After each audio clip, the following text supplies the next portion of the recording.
રાજકોટની સિનર્જી હોસ્પિટલે એઓર્ટિક ડિસેક્શન જેવી સર્જરીમાં સફળતા મેળવી છે। એઓર્ટિક એટલે કે મહાધમની જે હૃદયમાંથી નીકળીને આખા શરીરને શુદ્ધ લોહી પૂરું પાડે છે। એઓર્ટિક ડિસેક્શન એ મહાધમનીમાં થતો એક રોગ છે જેમાં હૃદયની મુખ્ય નસની દિવાલ વચ્ચેથી ફાટી જાય છે।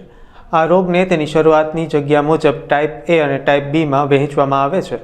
ટાઈપ એ અત્યંત જોખમી છે અને તેના માટે તાત્કાલિક ઇમરજન્સી સર્જરી જ એકમાત્ર ઉપાય છે।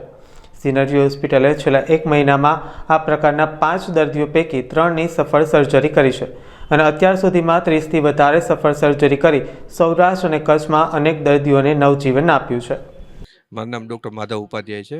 હું અહીંયા સિનર્જી હોસ્પિટલની અંદર વન ઓફ ધ ડાયરેક્ટર અને કાર્ડિયોથોરાસિક સર્જન છું। આ પ્રકારના સફળ ઓપરેશન છે એ અમે જ્યારથી સિનર્જી હોસ્પિટલની શરૂઆત થઈ ત્યારથી કરીએ છીએ, પણ લાસ્ટ મંથની અંદર એક સાથે અમારી પાસે 5 થી 7 આ પ્રકારના દર્દીઓ આવ્યા, એમાંથી 4 પેશન્ટ છે એને ઓપરેશનની જરૂર હતી અને એના સફળ ઓપરેશન થયા, એટલે ખાસ કરીને આ પ્રકારનું અવેરનેસ માટે અમે આ પ્રોગ્રામ કર્યો છે। એઓર્ટિક ડિસેક્શન એટલે કે હૃદયની જે મેઇન ધમની છે, મહાધમની, જેને એઓર્ટા કહેવામાં આવે છે, એ એઓર્ટાની અંદર દિવાલમાં વચ્ચેથી ફાટ પડવી, એ વસ્તુને એઓર્ટિક ડિસેક્શન કહેવામાં આવે છે। આ પ્રકારના રોગ છે એ જ્યારે થાય ત્યારે એકાએક સડન ઓનસેટ એટલે કે એકાએક થતું છાતીમાં અથવા તો બરડાની અંદરનો સખત દુખાવો કે પેટની અંદર સખત દુખાવો આ પ્રકારનો થાય છે।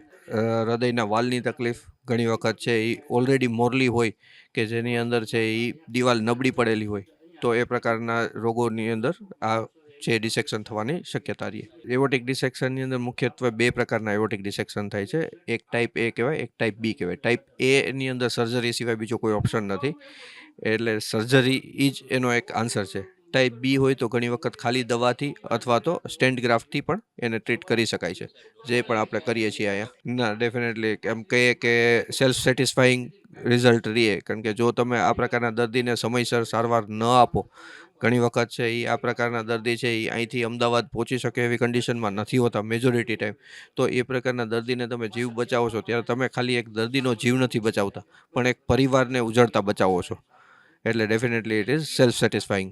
ના, અત્યારે સિનર્જી એક જ હોસ્પિટલ છે કે જેની અંદર આ પ્રકારની સારવાર થાય છે। અત્યાર સુધીમાં અમે 35 થી 40 આ પ્રકારના સફળ ઓપરેશન કરેલા છે। જનરલી 7-8 લાખ રૂપિયા જેવો ખર્ચો થતો હોય છે। આ રોગની તો એકાએક તમે જ્યારે નિદાન કરો, રિપોર્ટ કરાવો ત્યારે જ ખ્યાલ આવે છે, પણ એને પ્રિકોઝન એટલે કે પ્રિવેન્શન માટે છે, blood pressure control, regular health checkup, આ બધી વસ્તુ છે એ જરૂરી છે।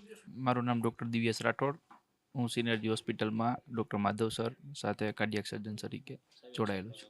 સફળ સર્જરી ડૉક્ટર માટે હંમેશા સેલ્ફ સેટિસ્ફાઈંગ રહેતી હોય છે। સફળ સર્જરી માટે આપેલી કલાકો, જે કલાકો હંમેશા રાત્રિની જ હોય છે, જ્યારે નોર્મલ રૂટીન કામ કર્યા પછીની કલાકો હોય છે, એટલે દર્દી જ્યારે સાજું થાય ત્યારે અમને દર્દીના સગા જેટલી જ ખુશી થતી હોય છે કે આપણે આ સર્જરીમાંથી દર્દીને બચાવી શક્યા, અને સર્જરી પછી દર્દીનું જીવન નોર્મલ જેવું જ હોય છે। તમે જોઈ શકો છો કે આંટી પહેલાં જેવા આવ્યા હતા ત્યારે અત્યારે હું જોઉં છું ત્યારે મને એકદમ એ જ પહેલું પિક્ચર જ યાદ આવે છે।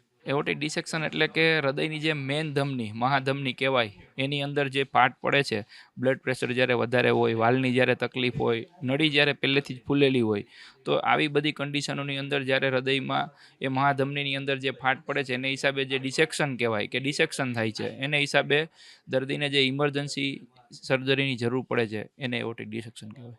મુખ્ય લક્ષણોની અંદર દર્દીને અસહ્ય બરડામાં અને છાતીમાં દુખાવો થવો, જે કોઈ પણ દવાઓથી મટે નહીં, સાથે સાથે એનું બ્લડ પ્રેશર અચાનક એકદમ શૂટઅપ થવું કે વધી જવું, એ એના મેઇન લક્ષણો હોય છે। જ્યારે દર્દી આવે ત્યારે ખાસ ઘણી વખત તો હુમલાની અસર જેવું છે એમ કહીને જ આવે છે, પણ નિદાન કરતાં જાણવા મળે છે કે એને એઓર્ટિક ડિસેક્શન છે।